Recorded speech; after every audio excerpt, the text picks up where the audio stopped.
11th class student. Today we are study about physics, chapter first, physical world. I am Durga Kaushik, your physics teacher. Okay, now reading start. Chapter first, physical world from NCERT book. Okay, physical world हमारा physics का first chapter है और इसके अंदर जो हम topic cover करेंगे वो है 1.1 what is physics, 1.2 scope and excitement of physics, 1.3 physics technology and society, 1.4 fundamental forces in nature, 1.5 nature of physical laws, then summary और then exercise. Now 1.1 what is physics. Physics क्या है? ठीक है, physics क्या है हमारा? भौतिक विज्ञान क्या है? Human have always been curious about the world around them. जो ह्यूमन है वो हमेशा ही अपने संसार में जो आसपास की चीज़ें हैं उनके बारे में जानने के लिए हमेशा ही कैसा रहता है? जिज्ञासु रहता है. The night sky with its bright celestial object has fascinated human since time immemorial. रात में तुमने आसमान में देखा होगा कि किस तरीके से आकाश पिंड चमकते रहते हैं. आकाश में बहुत सारे ऑब्जेक्ट ऐसे होते हैं जो रात में चमकते रहते हैं और वो क्या करते हैं? ह्यूमन को बहुत ज़्यादा हमको क्या करते हैं? मोहित करते हैं. हम उनकी तरफ अट्रैक्ट होते हैं और ये हमारी काफ़ी इमोमेरियल याद है. The regular repetition of the day and night. Regular रात और दिन का. रात और दिन हमेशा अपने समय पर होती है. ठीक है, जब रात होनी होती है तब रात ही होती है और जब दिन होना होता है तब दिन ही होता है. तो ये जो रिपीट होता है, ठीक है, ये रेगुलर रिपीट जो होते हैं. The annual cycle of season. साल भर जो मौसम की साइकिल चलती है, कभी गर्मी, कभी सर्दी, कभी बसंत, कभी पतझड़. The eclipse grand. The tides ज्वारभाटा. द वोल्केनोज ज्वालामुखी. The rainbow have always been a source of wonder. और जो रेनबो, जो इंद्रधनुष आसमान में बनता है, ये हमेशा ही हमें, ये किसका सोर्स है? ये आश्चर्य का स्रोत है. ये हमेशा ही आश्चर्य का स्रोत रहा है कि ऐसे कैसे होते हैं. ठीक है, क्योंकि इनके पीछे कोई इंसान तो काम करता नहीं है, तो ये किस तरीके से होते हैं. The world has an astonishing variety of material. जो हमारा संसार है वो काफ़ी आश्चर्यजनक जो पदार्थ हैं उनकी बहुत सारी वैरायटी हमारे संसार में है. And a bewildering diversity of life and behaviour.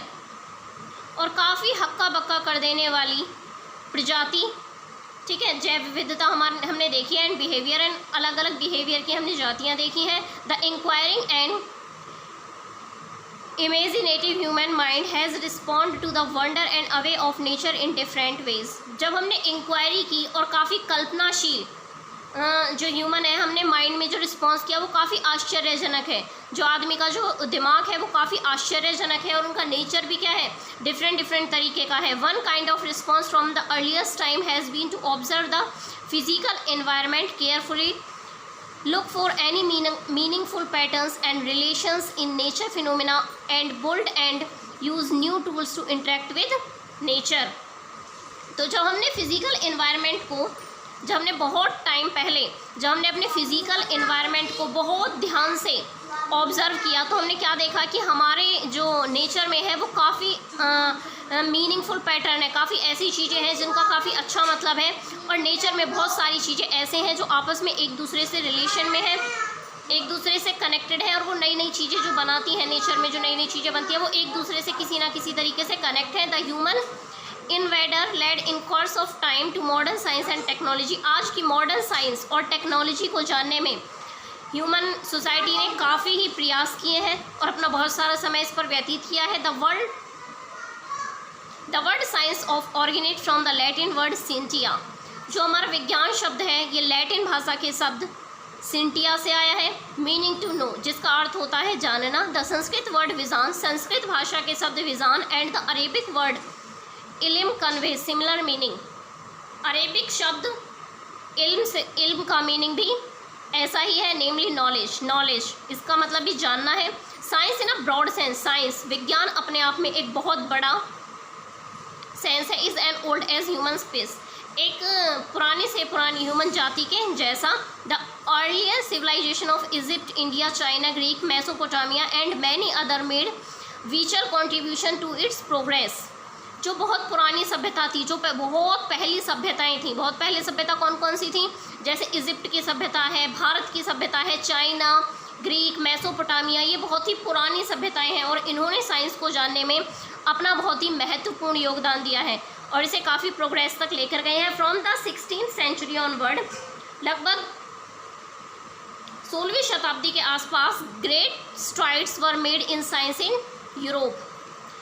Europe के अंदर साइंस ने बहुत ही महान प्रगति की। By the middle of 20th century, 20वीं शताब्दी के मध्य तक science had become a truly international internship. Science ने अंतर्राष्ट्रीय स्तर पर इंटर्नशिप को एक सत्य बताया है कि अंतर्राष्ट्रीय लेवल पर भी इंटर्नशिप होती है, with mainly culture and countries contributing two is a rapid growth. और इसकी ग्रोथ को, साइंस की ग्रोथ को बढ़ाने के लिए डिफरेंट कंट्रियों ने और वहाँ के कल्चर ने इसको बढ़ावा देने में क्या किया है, बहुत योगदान दिया है और बहुत ही तीव्र गति से इसको बढ़ाया है। व्हाट इज साइंस, विज्ञान क्या है, and what is so called scientific method, और जिसे हम कहते हैं ये साइंस का मेथड है, ये साइंटिफिक मेथड है जो हम हमेशा कहते हैं, इसका मीनिंग क्या है। Science is a systematic attempt to understand. Science को समझने के लिए हमें एक सिस्टमैटिक अटेम्प्ट करना होता है। Natural phenomena in such as much detail and depth as possible. यदि हमें साइंस के फिनोमिनास को जानना है तो उसके बारे में हमें डिटेल में और बहुत ही गहराई में पढ़ना होगा, तो ही उसे जानना पॉसिबल है। And use the knowledge to be gained, knowledge gain करने के बाद to predict, modify and control the phenomena. हम साइंस के फिनोमिना के बारे में पहले से भविष्यवाणी, उसमें बदलाव और उसको कंट्रोल भी कर सकते हैं। साइंस इज एक्सप्लोरिंग, साइंस को एक्सप्लोरिंग है, इसे बढ़ाया जा सकता है। एक्सपेरिमेंटिंग, इसके एक्सपेरिमेंट किए जा सकते हैं। And predict from what we see around us, और हमारे आसपास जो भी चीज़ें हो रही हैं उसकी हम भविष्यवाणी कर सकते हैं। The curiously to learn about the world, हम अपने संसार को जानने के बहुत उत्सुक हैं। Unravelling the secrets of nature is the first step towards the discovery of science. विज्ञान की खोज के बाद जो नेचर ने जो अपने सीक्रेट्स बचा रखे थे, जो हमें नहीं पता थे, जितने भी हमारे नेचर की, जितने भी हमारी प्रकृति के सीक्रेट्स हैं जो हमें नहीं पता है, वो हमें कहाँ से पता चल रहे हैं, वो हमें साइंस से पता चल रहे हैं। साइंस हमें नेचर के सारे सीक्रेट से रूबरू कराती है। The scientific method involve several interconnected steps. Science के बहुत सारे ऐसे साइंटिफिक मेथड्स हैं जो हमें इंटरकनेक्ट करके स्टेप्स को हमें करना होता है, जिसके बारे में हम साइंटिफिक मेथड्स के बारे में हम जान सकते हैं। सिस्टमैटिक ऑब्जर्वेशन, साइंस को जानने के लिए हमें एक सिस्टमैटिक ऑब्जर्वेशन करनी होती है, step by step. Controlled experiment, experiments को कंट्रोल करना सीखना होता है। क्वालिटेटिव एंड क्वांटिटेटिव, ये क्वालिटेटिव नेचर के भी होते हैं एंड क्वांटिटेटिव नेचर के भी होते हैं। बच्चा आज इतना ही, ये हमारा 11th class physical world first chapter का फर्स्ट पेज की रीडिंग थी। इसे आपको अच्छे से रीड करना है। Okay class, thank you. और मैंने कैसा समझाया इसका आपको रिस्पॉन्स ज़रूर देना है, आपको समझ में आया। Okay class, thank you.